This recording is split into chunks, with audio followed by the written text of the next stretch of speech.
நீர் நிற்க வைத்த கிருபைக்காய் நன்றி இயேசப்பா. கர்த்தாவே போன மாதம் முழுவதும் எங்களை கண்மணி போல பாதுகாத்தீரே, அதற்காக நன்றி செலுத்துகிறோம். கர்த்தாவே ஒவ்வொரு நாளும் நீங்க கொடுக்கிற கிருபை, நீங்க கொடுக்கிற தயவு கர்த்தாவே ஸ்தோத்திரம் ஸ்தோத்திரம். இன்றைக்கு கர்த்தாவே இந்த ஜெப குறிப்புக்காய் என்னை தகுதிப்படுத்துங்க. எனக்குள்ள இருக்கிற எல்லா எல்லா எல்லா அக்கிரமங்களையும் பாவங்களையும் ஒரு விஷயம் உமது கரத்தில் நான் ஒப்பு கொடுத்து ஜெபிக்கிற ராஜா.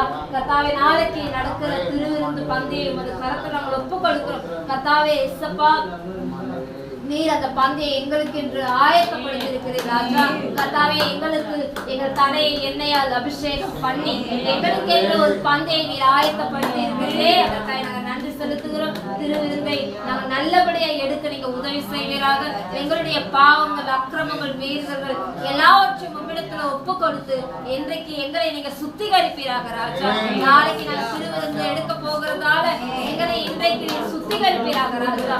ஒரு கருத்தில் திருவிருந்து பந்தியை ஆயத்தப்பா நாங்கள் ஒப்பு கொடுக்கிறோம். நீர் பெரியவராய் இருந்து அவைகளை வழிநடத்துவீராக. இயேசு மூலம் கேட்கிறோம் ஜீவனில் நல்ல பிதாவே.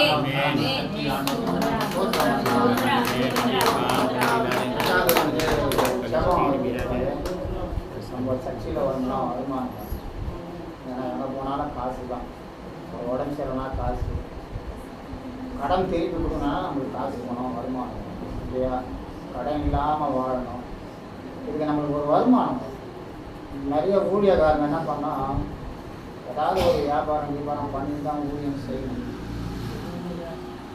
நம்ம எத்தனை ஊழியத்துக்கு போயிட்டா போகிறது நல்லது தான்.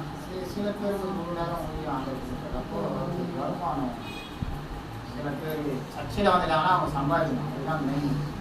அதெல்லாம் அவங்க கொண்டாடி நல்லா பார்க்கணும். அதுக்கப்புறம் கூட ஊழியம் செய்யலாம். அது ஒன்றும் பிரச்சனை கிடையாது. வழியில் சொல்லலாமா? ஏன்னா நம்ம குடும்பம் நல்லா இருந்தாலே போகலாம்.